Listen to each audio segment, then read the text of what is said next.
Number 10. Nighttime operations. On November 15th, 2020, well-known YouTube videographers Tim and Tracy of the UFO Seekers channel took an interesting clip shot from outside the Restricted Nevada Test and Training Range, or the NTTR. The new video shows some common NTTR activity, including the camo dude, security personnel, the comings and goings of NTTR employee shuttles, and more interestingly, a lot of air activity over the region, especially at night. The video showed what is most likely a significant nighttime special operations tactical training exercise or capabilities tested at the Nevada Test and Training Range. Most interestingly, the scene appears to be lit by a series of LUU-19BB infrared air-dropped illumination flares for use with night vision devices. The video was 20 minutes long and shows a series of bright lights at low altitude as viewed through their infrared night vision video equipment. Visible in the video are a series of orbiting lights around the brighter descending lights. About specific tests and training activities inside the NTTR don't surface often. The US Air Force published an article on October 24, 2020, saying operations on the Nevada Test and Training Range are continuous. When one operation finishes, another is right behind it, ready to begin. The couple also caught a video of security vehicles and a large bus leaving the gated area distantly adjacent from where the action in their video took place. Now, it's impossible to tell what's actually going on exclusively from the video, but whatever it was big and it looked interesting.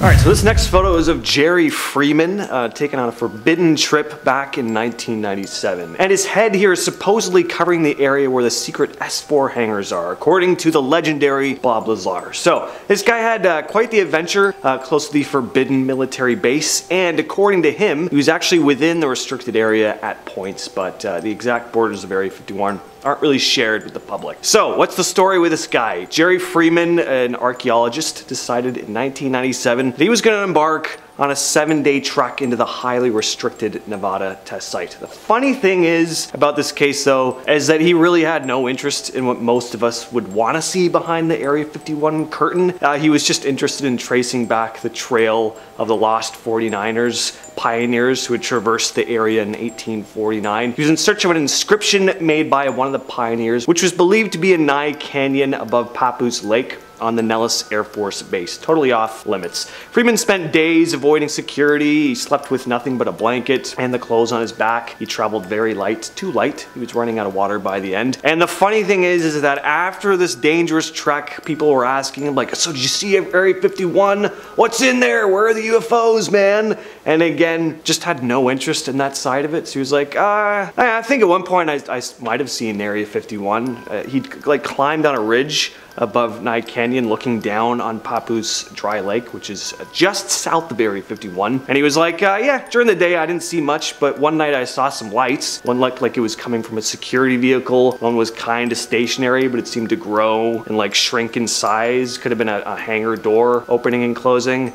I don't know, it's an interesting kind of case. Number 8. Codename Hood. A book by Los Angeles Times journalist Annie Jacobson, Area 51, An Uncensored History of America's Top Secret Military Base, Little Brown, tells the story of the famous site that has spurred tales and rumors of intrigue and cover-ups. Annie dove through thousands of recently declassified documents to reveal what happened in the 1940s, 50s, and 60s at the government-restricted area near Groom Lake, Nevada. In the book there were some photos, and for this one, Annie said, the black device attached to this balloon in Area 9 of the Nevada test site is a 74 kiloton atomic bomb codenamed Hood, the largest atmospheric nuclear weapon ever exploded in the United States. Standing on a ladder minutes before this photograph was taken on July 5th, 1957, Al O'Donnell put the final touches on the bomb firing system. Area 51 is over the hill to the right of the device, and on the next page and photo and row a column of radioactive smoke rises from the Hood bomb. To the right of the mushroom stem, the landscape can be seen on fire. Approximately 1 hour after the bomb went off, security guard Richard Migas drove through Ground Zero to set up a guard post at the Area 51 guard gate directly over the burning hills. In our 7th spot, we have the Tic Tac UFO. Last year, another UFO was spotted near Area 51. This one was given the name the Tic Tac UFO because of its tic-tac shape and white or bright appearance. So this spacecraft was caught on footage by a person driving along near Area 51. He was driving along the extraterrestrial highway. That's the name given to the highway in Nevada, as a number of UFOs have been seen by drivers while on this route. At first, the driver thought that what he was seeing was just a cloud.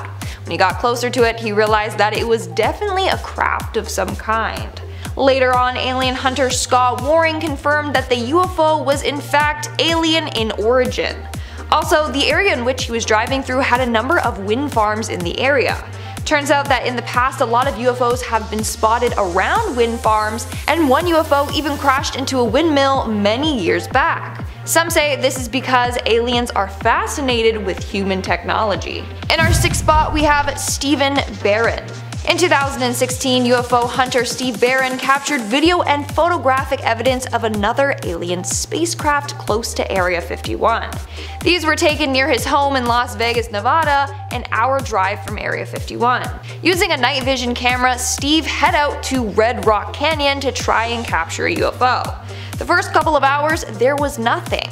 Then he saw mysterious weird flashing lights appear over a mountain.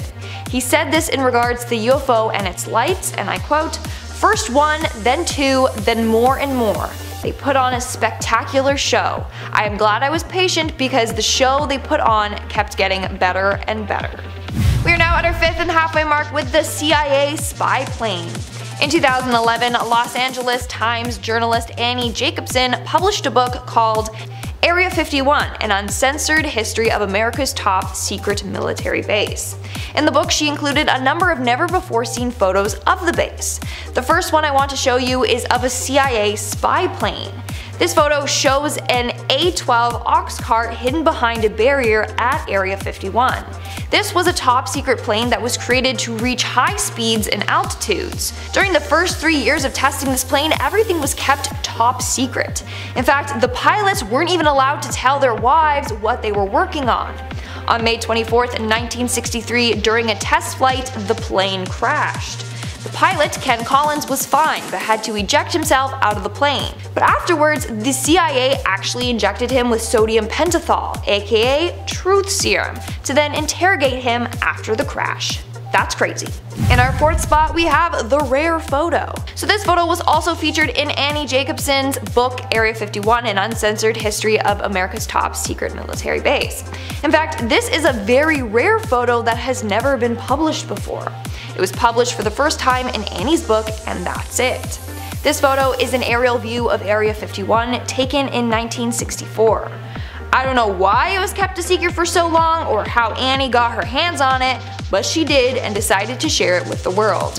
Moving on at number 3, we have the early U-2 spy planes. In the early 1950s, at the peak of the Cold War, the CIA began to develop planes that they wanted to reach an altitude of 70,000 feet to avoid detection against Soviet radar. This gave birth to the U-2 spy planes that you see here in this picture. This photo was taken in Area 51 in 1956, and pictures of workers standing on the plane's wing.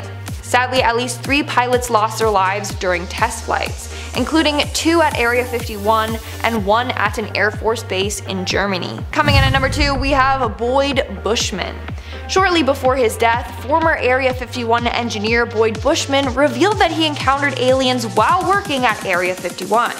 In a video, Bushman shows a number of mysterious photos to the camera, including one of an alien and a number of photos of the alien's appendages. We have a total of at least 18 that exist and operate with our facility. Now, many people believe that this man is telling the truth. Why? Because he had nothing to gain or lose by sharing his story. Plus, an interrogator with the police studied Boyd's movements and speech pattern during this interview, and he said that it appears as if he's telling the truth. In the interview, he said that Area 51 has at least 18 of these aliens in their facility. He also claims that there are 2 groups of aliens.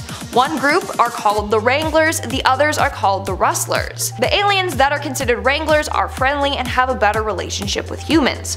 Rustlers, however, have been known to steal cattle. This is all insane. And in our number 1 spot today, we have Boyd Bushman and the UFO. During his interview, Boyd Bushman also revealed photos of real UFO spacecrafts that he saw while working at Area 51.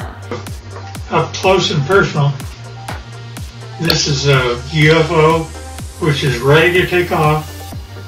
So that's a close-up photo of a UFO spacecraft taking off. Then he also showed a different photo of a UFO spacecraft with its lights turned off. What do you think though? Is Boy telling the truth? Are those real photos of UFOs? Let me know in the comments below. Starting us off at number 10, we have the U-2 spy planes. I know, we just want to get to the alien stuff, but in order to get there, we need to go through the weird human stuff first. So, Area 51 is commonly a place of suspicion, with many thinking that there is proof of aliens and alien tech that lives there. But, once the top secret area was finally recognized in 2013, it was released to the public that it is actually a top secret US Air Force base, where they test tons of new and not yet released aircrafts. One of those aircrafts being the U-2 spy plane. The U-2 spy plane was first created to keep an eye on the Soviet Union, as the US was worried about a nuclear threat. This plane is known to fly higher than 70,000 feet with a top speed of 805 miles per hour. The idea was that if this plane could soar so high up and at top speeds, it would be less noticeable than other spy planes at the time. It also didn't need to refuel until after 3,000 miles or so. Flight tests began at Area 51 on August 1st, 1955, after a short 8 months of construction. The project was known as Project Aquatone. Sounds like a skin treatment. The defense contractor Lockheed Martin built the first plane on a $22 million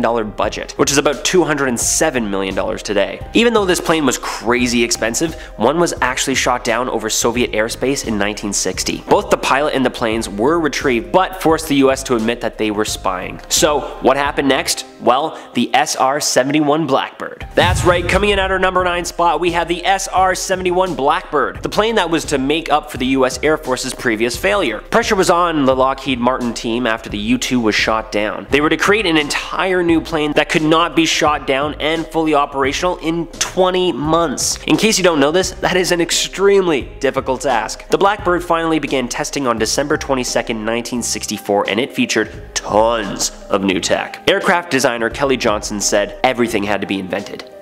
Everything. It was known to many as the perfect spy plane. It could fly up to 80,000 feet high and also had a top speed of 2,100 miles per hour. That's a freaking huge jump from the U-2. Many at the time believed that the remains of the Roswell crash in 1947 were actually being kept at Area 51, and don't worry, settle down, I'll get there. But because this was during the Cold War, the CIA actually encouraged the myth that aliens were flying around Area 51 so that the Soviets wouldn't know about their newest weaponized toy. But of course, that wasn't the last of their super cool high-tech toys. At number 8, we have the A-12 Oxcart. This was another plane that was in development at the same time as the Blackbird and was in the running to be the new recon spy plane, but the Blackbird won on that one. The other difference was that the A-12 Oxcart had a crew of 1 and it was operated by the CIA and not the US Air Force, who could fit a crew of 2 in the Blackbird. Later testing proved that the CIA Air Force didn't want to go through the development of this aircraft, so the A-12 slowly morphed into the Blackbird, and even the later plane known as the Interceptor YF-12. The Oxcart, however, was smaller than the Blackbird and faster and could reach higher altitudes, but it was still not the winner in this scenario. It could reach heights of up to 90,000 feet and a top speed of 2,208 miles per hour. These craft only operated from 1967 to 68, which is no wonder why most people forget about this one. Or maybe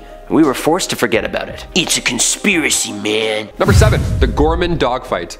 This one is a classic. A lot of people believe this encounter. This encounter lasted a whopping 27 minutes in the air. A dogfight happened between a veteran World War II fighter pilot named George F. Gorman and a UFO. It was him versus a white orb, and they were both at an extremely high altitude above Fargo, North Dakota. Gorman told a local newspaper following the 1948 event, the experienced pilot said, and I quote, "If anyone else had reported such a thing, I would have thought they were crazy." Captain Ruppelt operated Project Blue Book, a series of studies conducted by the US Air Force between 1947 and 1969, and there's reports of the same dogfight from the ground as well. So yes, there are multiple eyewitnesses for this one. Number 6, Project Aquatone. So we think about aircraft evolution over the last, say, 100 years. Well, back in 1955, Area 51 was selected by the CIA as a testing site for the Lockheed U-2. And if you've seen Top Gun Maverick lately, good on you, great film, 10 out of 10. But if you've seen it, this will tickle your fancy. The Lockheed U-2 was this high altitude aircraft. It was the top of the line technology, and tests were originally conducted over the codename Project Aquatone. Now on June 25th, 2013, the CIA approved the release of declassified documents that details, for the first time officially, the history of the U-2 and Oxcart programs in response to a Freedom of Information Act request, just like we're seeing right now with these, UFO videos online. The release of those documents documents marked the first time that the US government actually acknowledged the existence of Area 51. And since then, we've been waiting around for another big announcement or something. Number 5.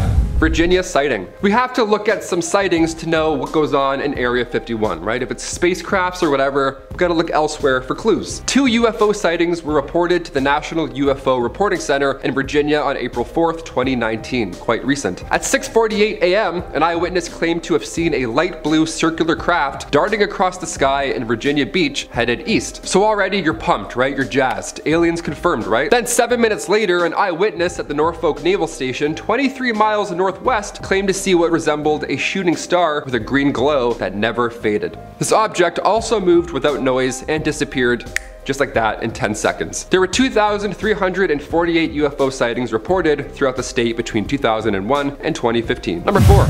Travis Walton, 1975. This horrifying abduction of a local Arizona forester, Travis Walton, take it with a grain of salt. On November 5th, 1975, Walton and a number of others from the logging crew, they were working with timber in the national forest, and then while riding in a truck with 6 other of his co-workers, they allegedly encountered a flying saucer or a saucer-shaped object hovering about 100 feet away in the forest. It was also making a high-pitched buzz, so it was very, something was going on. Walton exited the truck and ran over curious, and then a beam of light appeared from the craft and blasted him unconscious. The other 6 men were terrified and they drove away before returning moments later in panic to a now vanished Travis. Walton claims that he woke up in a hospital room observed by 3 short, bald creatures, aliens. He fought with them until a more human-looking figure led them to another room where he then blacked out again. Walton claimed he remembers nothing else till he found himself awake yet again alongside a highway 5 days later, naked, clueless of what had just happened. Number 3. Rendlesham Forest, 1980. It was Boxing Day 1980. The forest lies between the military bases of Bentwaters and Woodbridge. Now at 3 a.m., 2 military personnel, John Burroughs and Jim Peniston, they both respond to bright lights in the forest. The radios also stopped working, which is not helpful at all in this case. There was a static feeling in the air as well, and an odd silence. Now the closer the men got, the more they realized it wasn't one of theirs. Peniston was drawn in and he actually touched the craft. It instantly electrocuted him and apparently downloaded him with odd symbols and star map into his brain before the craft eventually blasted off again. 24 hours later, the craft returned and Deputy Commander Charles Halt is now witness in the exact same spot. Only this time, there are now 3 large landing holes in the grass. Years later, Burroughs and Peniston still ask each other and the British government for their medical records from that night because they never received them. Almost 32 years later and still, they've never received anything. Number 2. O'Hare Airport. The O'Hare Airport incident happened at approximately 4:15 p.m. in broad daylight on November 7th, 2006. The airport received this report that a group of 12 airport employees were all witnessing the same thing. They were all witnessing a metallic saucer-shaped craft hovering still over gate C-17. It was just waiting there for something. The object was spotted by a ramp employee at first, and then it was witnessed by pilots, and then airline management, and then numerous mechanics simultaneously. Air traffic controllers didn't even see the object on radar either. That's the scary part. But in person, sat a completely silent, 7-meter wide, dark gray saucer. Several witnesses outside of the airport also saw the object, calling local police and reporting it, of course, because they were terrified. Numerous phone-ins described a disc or a craft hovering above the airport as well for minutes without moving. So everybody saw this, not just airport officials. According to another witness, the object then shot straight up through the clouds at a high speed, leaving just a clear blue hole in the clouds. Number 1. Zimbabwe sighting. In 1996, a mass sighting was witnessed by an entire school in broad daylight in Zimbabwe. Yeah, more than 150 students and staff were all present at this point. There have been tons of documentaries surrounding this exact case. Face-to-face, arm's length with a craft, and also alien beings. Yeah, this is a whole cosmic visit apparently. The children, who are now mostly in their 30s and or 40s, are still convinced. They still stand by what they saw. More than 100 students can still remember what they claim to be telepathic warning from the creatures surrounding our use of technology and the hazards that it has on our planet. So that's cool. Director and writer James Fox documents this infamous interaction in his 2020 documentary, The Phenomenon. Area 51 could be housing UAPs or parts left over from interactions like this one in Zimbabwe back in 1996. Who knows? Let's delve into the mystical allure of the Issa Grand Shrine in Japan, a pinnacle of spiritual significance in Shintoism. Revered as one of the holiest and most sacred sites, this shrine embodies a tradition steeped in antiquity and mysticism. Uniquely, the Issa Grand Shrine is part of an ancient and ongoing ritual where it is demolished and rebuilt every 20 years, a practice known as Shikinen Sengu. This ritual, deeply embedded in Shinto beliefs, symbolizes the concept of impermanence and renewal, essential to maintaining the purity and power of the shrine. The materials and techniques used for reconstruction are kept traditional, honoring centuries-old craftsmanship. Access to the shrine's innermost sanctum, where the sacred mirror, considered to be one of the 3 imperial regalia of Japan, is kept, is extraordinarily restricted. This privilege is reserved solely for the shrine's priestess or priest, who is usually a member of the Japanese imperial family, and no other person. Not even the emperor is allowed inside. This level of exclusivity and the profound cultural and religious significance of the shrine make it a fascinating, albeit very mysterious, destination. Next up, we have Room 39 in North Korea. Room 39 in North Korea represents a layer of mystery within an already secretive nation. Believed to be nestled in the heart of a ruling Workers' Party building in Pyongyang, Room 39 is enveloped in mysterious tales and a lot of speculation. This clandestine entity is rumored to be a linchpin in a network of illegal activities primarily focused on generating foreign currency for the regime. It is said to be involved in a wide array of covert operations ranging from counterfeiting currencies to international insurance fraud and even illicit substance trafficking. The reality of what transpires within its walls is known to only a select few, shrouded in the utmost secrecy. This veil of mystery only compounds the intrigue surrounding Room 39, making it a focal point of international curiosity and speculations about the lengths to which North Korea goes to sustain its economy and fund its leadership's agendas. Next up, we have the Jiangsu National Security Education Museum in China. This museum, located in the heart of Nanjing, represents a unique facet of espionage history, but with a catch. It is strictly off-limits to foreigners.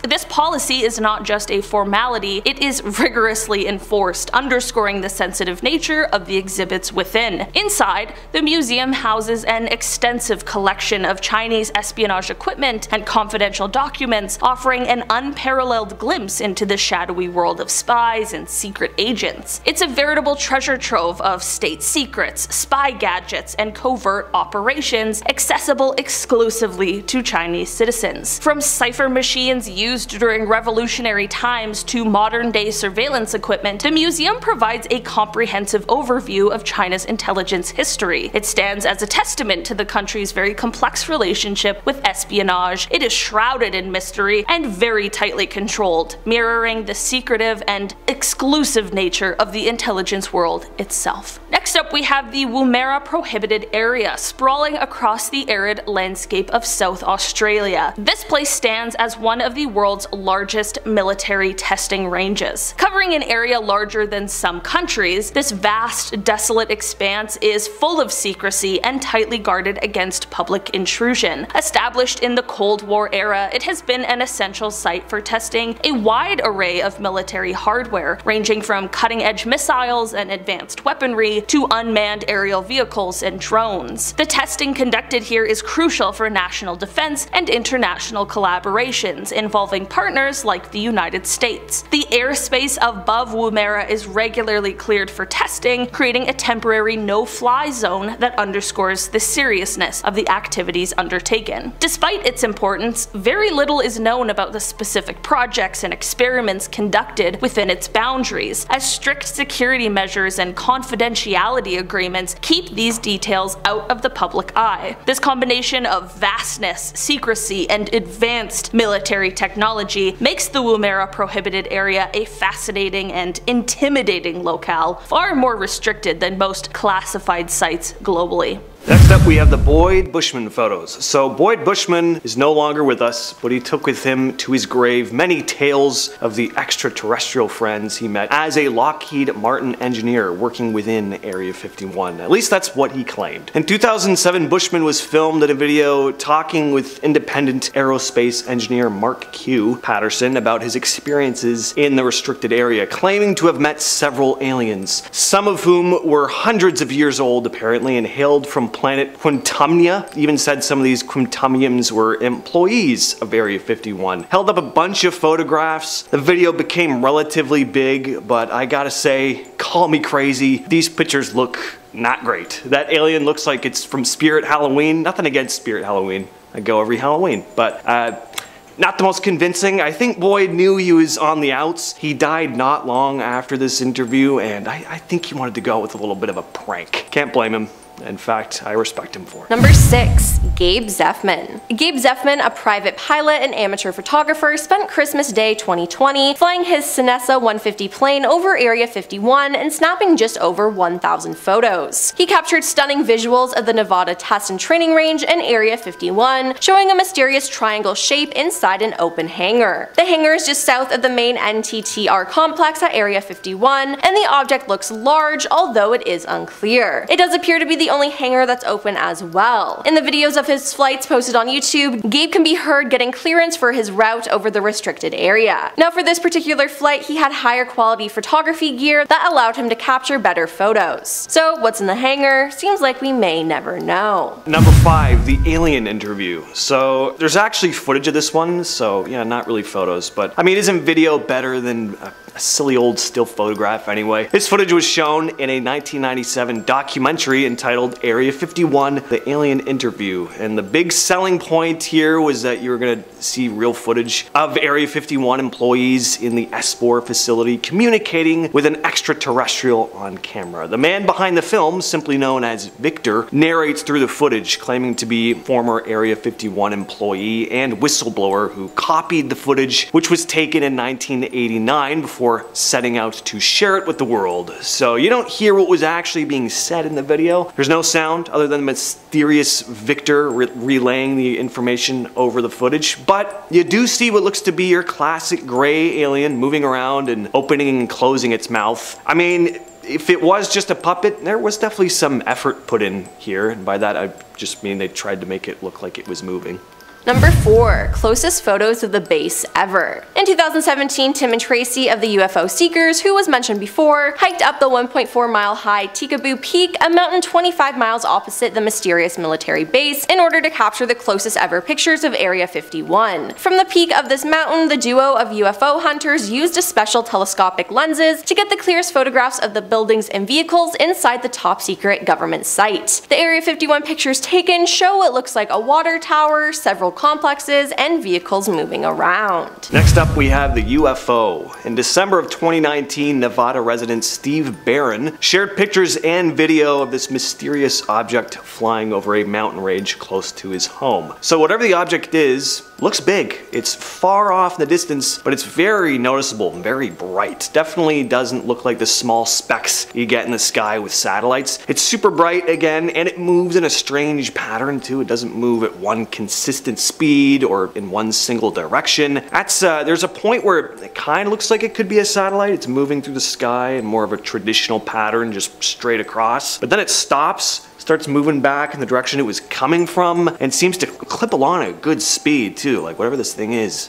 it's fast. So I don't know. Could be a drone, I suppose, but you be the judge. Number 2. The aircraft. A passing commercial satellite seemed to have snapped its top secret next generation combat aircraft on the tarmac of Area 51. Tyler Rogaway of the War Zone was reviewing Planet Labs satellite photos of the high profile secret site when he spotted something outside the ordinary. The highly classified United States Air Force Nevada testing facility is usually especially careful. Air operations are timed out during the gaps between Earth observation and surveillance satellite overpasses. But in this photo, on the taxiway leading through a massive new hangar was a strange shadow. It appears to be a translucent tent. Inside is the outline of what appears to be an unknown type of fighter aircraft. Area 51 is always a popular spot when it comes to publicly available satellite imagery, Tyler wrote. When glancing at daily 3-meter resolution images of the base, we noticed the appearance of a roughly delta-shaped blob on the north apron of the large southern hangar. It stayed there between January 26 and 29, 2022. So what was it? Why did they make this mistake? I don't know. Next up,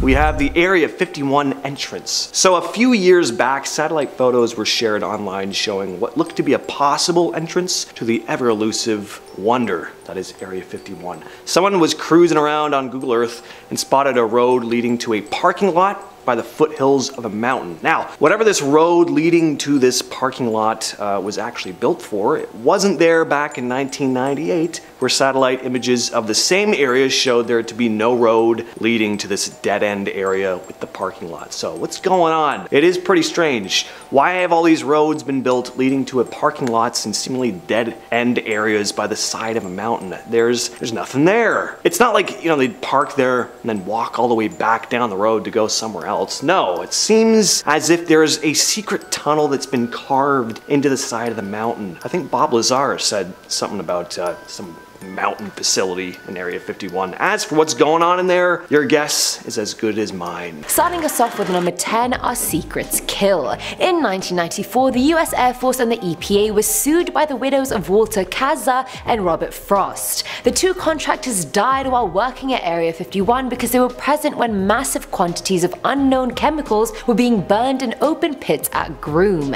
The men were never told what the chemicals were, they weren't even allowed to bring gas masks from home or any external equipment, just gloves. They sustained liver, skin and respiratory injuries, and that soon led to their deaths. Biochemists analyzing the men's biopsies found high levels of industrial toxins in their tissue that are rarely ever seen in humans. Of course, the women lost the case because President Clinton made Area 51 exempt from all environmental disclosure laws, and because the government never actually had to reveal what the chemicals were, so the case had insufficient evidence. I find this so unfair. It's like the case of the population of Chernobyl. Like, the people have to know what they're being exposed to, what they've gone into, so they can make their own informed decisions. You can't just put people's lives on the line.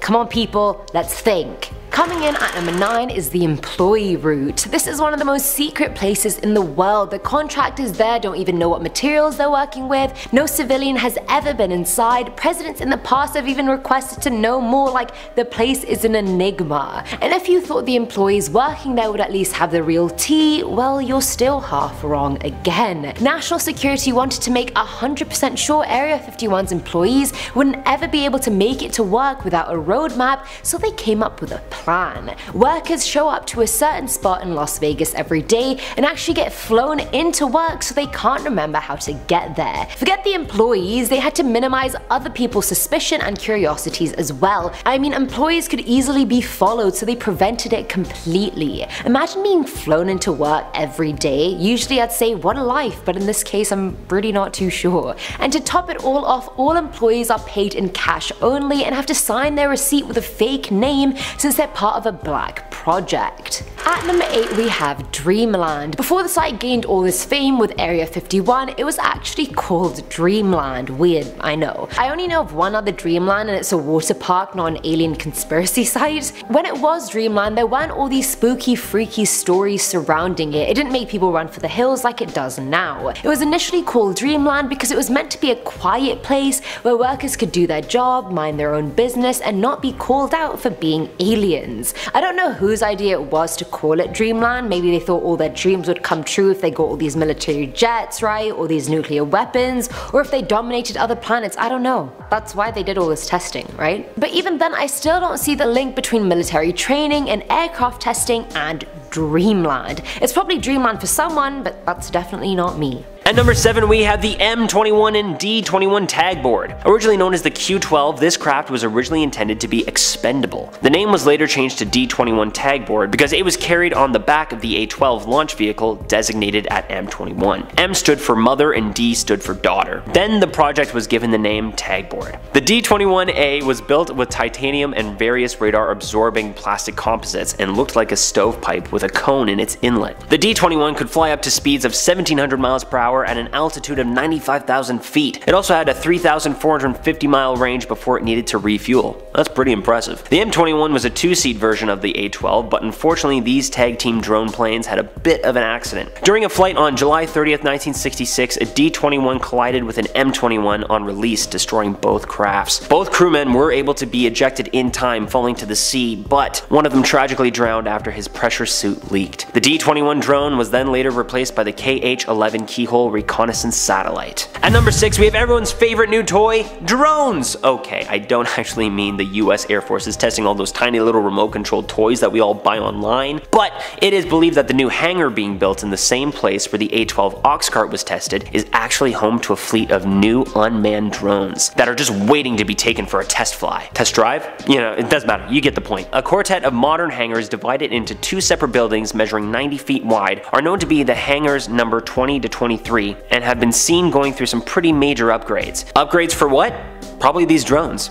These drones are known more professionally as unmanned combat air vehicles, UCAVs for short. Many theorize that the extension and building of this new hangar in the southern ramp area of the base will house large numbers of these craft, keeping them secret and covered up from overhead spies, inclement weather, and of course our friends above us, the aliens. Coming in at our halfway point at number 5, we have trespassing humans. This one should be an obvious one because I'm sure we all remember the Storm Area 51, they can't stop all of us raid back in September of 2019, which definitely didn't go as planned. This was a Facebook event that over 2 million people responded to going, as well as 1.5 million responded with interested. Obviously, because of all the alien rumors, myths, and legends, just about every single day tourists can be seen trying to get as close as they possibly can to the top secret base. Although the closest people can get is to the gates, which are still miles away from the actual base. Clearly, at least 2 million people thought that if they all band together, then they could storm past the gate, run a few miles, and reach the ultimate destination of Area 51. Emphasis on thought, because on the actual day of the event, only about 150 people showed up and none of them got in. Shocker. I remember the day I came across this event and I laughed my butt off because this was before it made international headlines and I thought it was pretty cool, and I think I even actually responded as going because I thought it was just so freaking funny. But anyway, I never had any real intentions of going because of our number 4 spot. That's right, coming in at number 4 we have camo dudes. All over and around Area 51 you can see camo dudes guarding the gates, viewpoints, and other mildly unprotected entrance and vantage points. These scary and intimidating camo dudes ride around in pure white jeeps, making their presence known to any and all who dare to get close to the top secret base. At the 2 entrances of Area 51, huge and important signs can be seen stating that there is absolutely no trespassing, and if you have the inkling to do so, let it be known that these camo dudes have clearance to use lethal force. That's right, they will shoot at you, and what's the point in finding the answer to are we alone in the universe if you die immediately right after? Or even dying without getting the answer, that's even worse. These camo dudes have also been known to have the ability to listen in on whoever is near the gates, and when tourists ask themselves,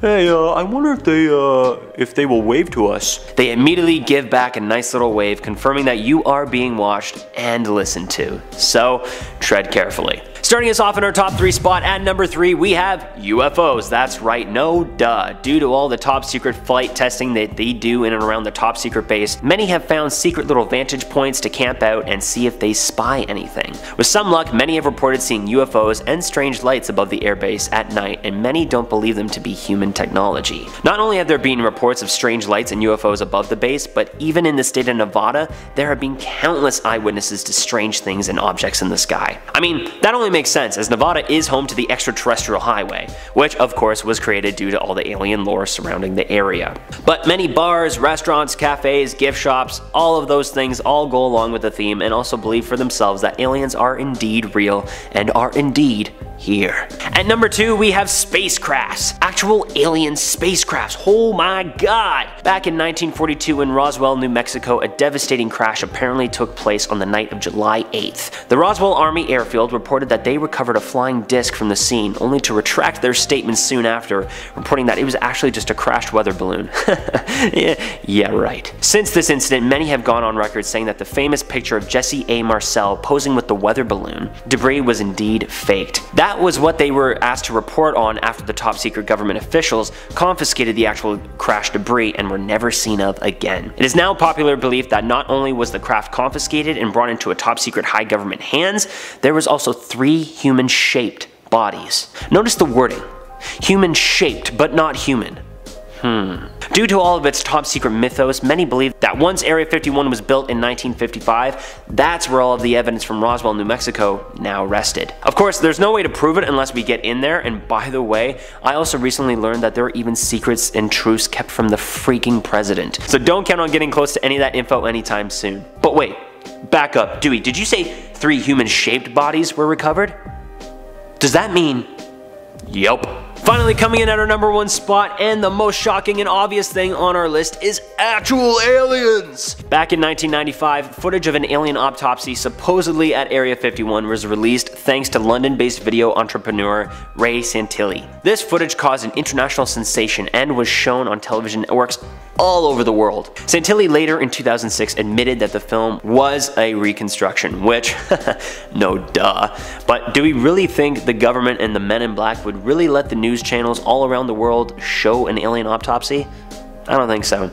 But that being said, Santilli said the footage was reconstructed, as in that there is actual footage of this autopsy, and whoever created this widely released tape was actually recreating an event that actually happened. To the best of my knowledge, there is no hard proof that this footage exists out there, but it wouldn't matter anyway, because most of it is supposedly lost. All I know is that 3 human-shaped bodies were recovered from Roswell, and that can mean a lot of things. Whether they're at Area 51 or not, I think they're here. Starting off this countdown, we have the secret entrances. Just last year, a man claimed to have found 3 hidden entrances that lead to Area 51. He discovered this after using Google Earth. He compared images of the base from different time periods. In one particular area in 1998, there seems to be no roads or entrance. Satellite pictures of that same location in 2005, 2010, and 2013 show a road and a dead end with what looks like an entrance and tunnel carved into a mountain.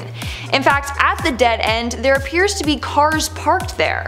Seems unusual for people to just park there, because what is around for them to do? Wander the barren plain alone? No, they're parking their cars there and then entering Area 51 through this secret entrance. In our 9th spot, we have the alien craft. What I'm about to show you is a leaked video and some photos from Area 51 of an alien spacecraft test. The video features a flying object hovering in the sky and moving in ways that other crafts definitely don't do. This was recorded on May 15, 2017, and then was leaked years later.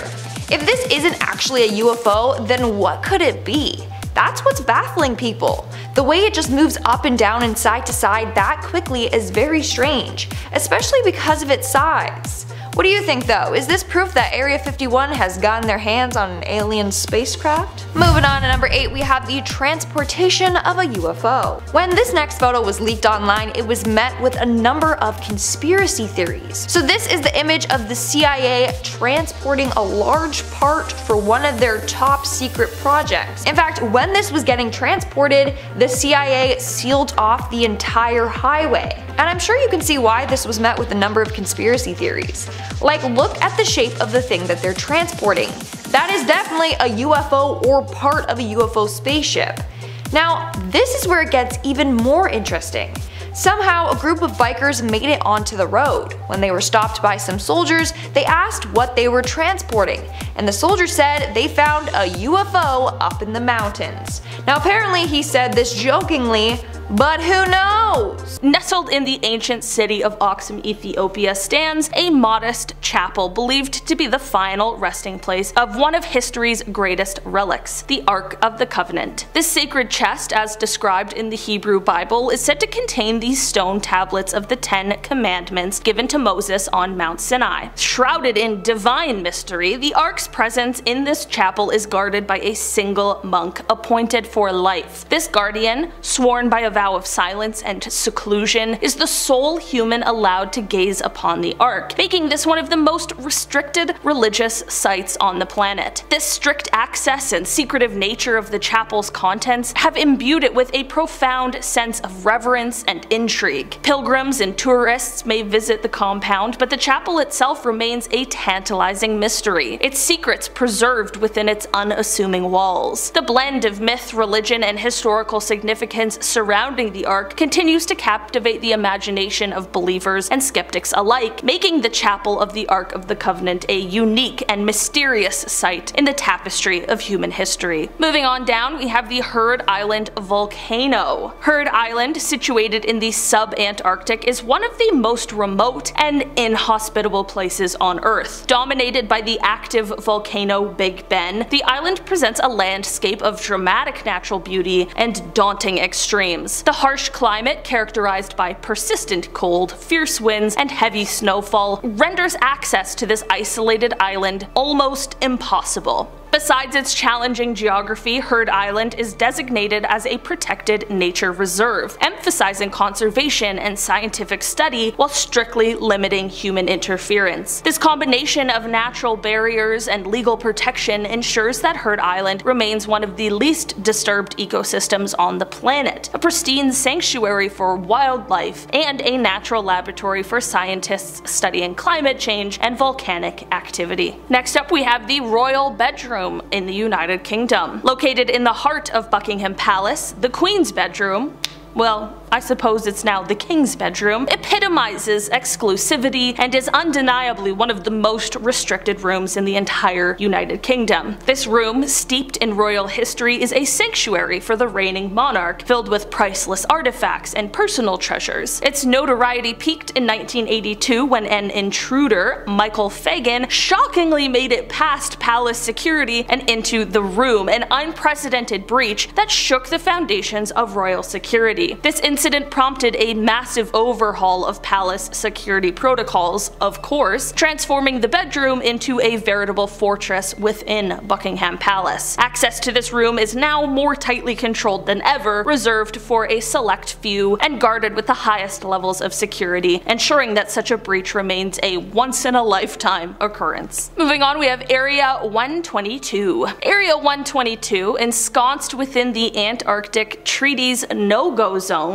lies secluded on an island in the Enderby Land, a remote part of Antarctica known for its harsh and unforgiving climate. This area is designated as a specially protected zone, aimed at preserving its unique and fragile ecosystem. It's a sanctuary for an array of polar wildlife, including species that are not found anywhere else on the planet. The strict restrictions in place mean that access is extremely limited, with tourists and even scientists requiring special permits to visit. These permits are seldom granted, ensuring that human impact on the area's pristine environment is kept to an absolute minimum. The isolation and protection of Area 122 make it one of the most intriguing and least disturbed natural areas on Earth, a true example of untouched wilderness. Next up, we have the Granite Mountain Records Vault. Owned by the Church of Jesus Christ of Latter-day Saints, the Granite Mountain Records Vault is an awe-inspiring facility carved deep into a mountainside near Salt Lake City, Utah. This massive vault, constructed in the 1960s, is a fortress designated to withstand natural disasters and nuclear attacks. Its primary purpose is to house and protect a vast collection of genealogical and historical records, including millions of microfilm reels materials containing family history and vital records from all over the world. The security measures surrounding the vault are extraordinary, featuring state-of-the-art technology and rigorous protocols to ensure the preservation and protection of these invaluable records. The public's access to the vault itself is extremely limited, with the church maintaining strict control over who can enter the facility. This secrecy and the critical nature of the documents stored within add to the vault's mystique, making it a topic of fascination and intrigue among both genealogists and just the general public. Next up, we have Porton Down. A British research facility located in Wiltshire, Porton Down is a hub of scientific inquiry dedicated to the study of chemical and biological weapons. Established during the First World War, it has since been at the forefront of research in these fields. The activities and experiments conducted at Porton Down are of the highest classification, covered in secrecy and subject to strict government oversight. This veil of mystery has made the facility a magnet for conspiracy theories and controversies over the years. It has been associated with everything from unethical human testing to the development of advanced undisclosed weaponry. Despite its notoriety, Porton Down plays a crucial role in national defense, helping the UK to understand and defend against chemical and biological threats. However, the exact nature of much of its research remains a closely guarded secret, adding to its mysterious and somewhat ominous reputation. Starting our list off at number 10, Dark History.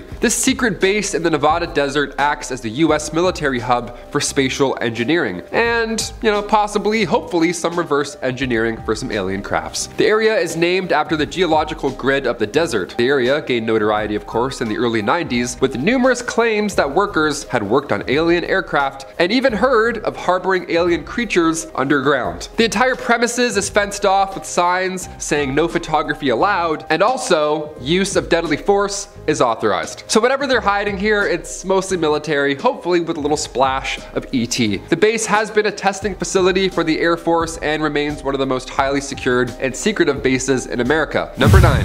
Tickaboo Peak. Say you're watching this video and you want something, right? What's the closest you can legally get to Area 51, right? What's the only way you can possibly see footage of a little alien ship coming and or going? Well, you gotta go to Tickaboo Peak, that's how. Located right in the middle of the Nevada desert, Area 51, of course, is hard to see. This peak could help that problem. Bob Lazar, back in 1989, he spoke out to news outlets explaining how he used to work in Area 51, specifically on UFOs using anti-gravity technology. With this peak being just 26 miles away from the top secret base, you might just see a test flight or two from the bushes. Just like Bob did, right? Number 8. They can't stop all of us. Back in the 1950s, the public wanted answers as well. It was June 17th, 1959. The Reno Evening Gazette published a story with the headline reading, "More flying objects seen in Clark sky." More?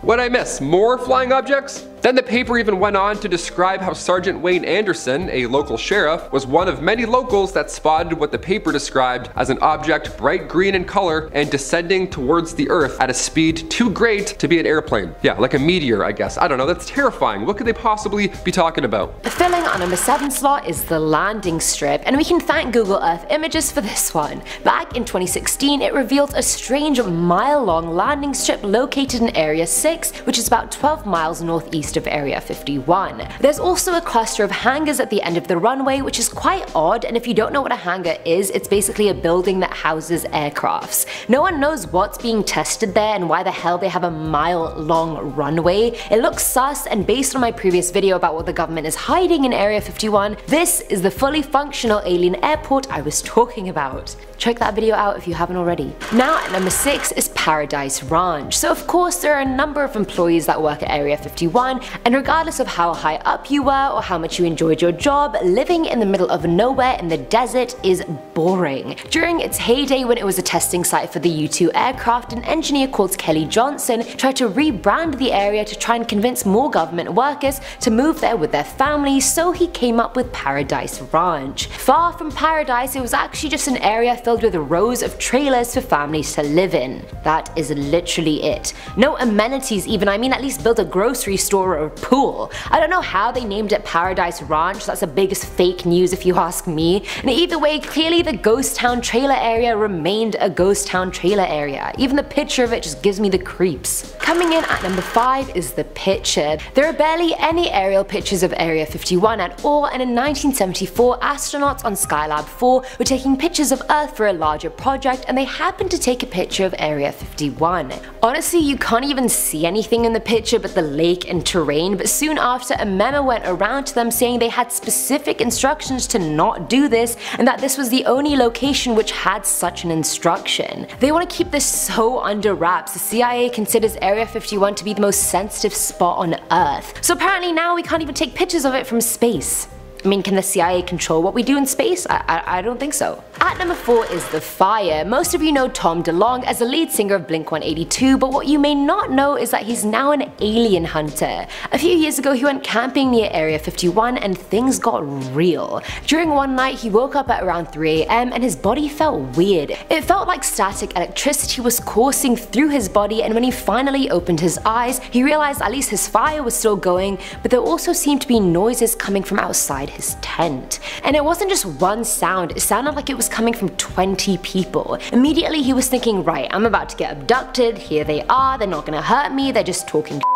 He tried to listen in on what they were saying, but he coincidentally passed out and woke up to find he had no idea what had happened in the last 3 hours. And having done a ton of research on the topic, Tom knew this chatter was involved in every alien contact or abduction story, so I mean he was this close. Filling our number 3 slot is the battle, and hold on because it's definitely not the battle you're thinking of. The Sheehan family has owned Groom Mine, which is a segment of Area 51, for more than 125 years. The US Air Force has been trying to buy the land off them for a very long time, offering them $5.2 million for more than 400 acres of land. They're adamant on kicking them out because even though they've been escorting the family into the space for decades, they can no longer ensure their safety. The base runs 24/7 and sometimes they even cancel missions when the family comes out, which stop being financially viable. On the other side, the family claimed it's not the tests that pose a threat, it's the military themselves. Bullets were even fired around their property in the 40s in an attempt to get them to leave. Family members have even been held at gunpoint on their own property, which the Air Force denies, and the family even tried to sue them but ran out of money.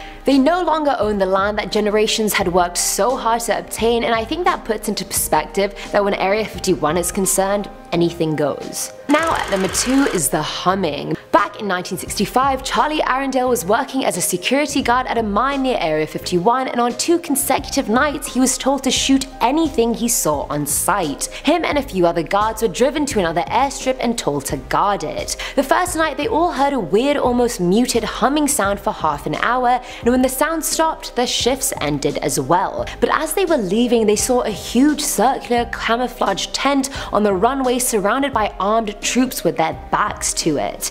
The next night they heard the sound again, but this time the tent was nowhere to be found. Now I can't confirm what Charlie saw because I wasn't there, but I feel like he was bused to the mile-long airstrip, also known as the functioning alien airport, and was told to protect the vessel as well as potentially kill anyone or anything that comes off of it. And finally, at number 1 is the BBC invasion. Breaking into Area 51 can end up in many ways. Number 1, the camo dudes can just shoot you. Number 2, you can get fined for $1,000 and go to jail for 6 months. Or 3, they sacrifice you to the aliens because you've seen too much. Never thought jail would sound good until now. Either way, this team of journalists from BBC learned this the hard way when in 2012 they broke into the site looking for a juicy story. Anything for the team, my friends. After filming for around 30 minutes, one of the crewmen knocked on a door and 8 camo dudes, which is their official name by the way, I'm actually not bullshit, came out with assault rifles and forced the crew to the ground. They all had to lie face down with guns to their backs for 3 hours until the sheriff came. All their phones, film equipment, microphones, everything were taken away from them, and that's not even the worst part. Amongst the many threats the crew received, one was exceptionally scary. "Son, we could make you disappear and your body will never be found." And I honestly don't doubt they could do that for a second.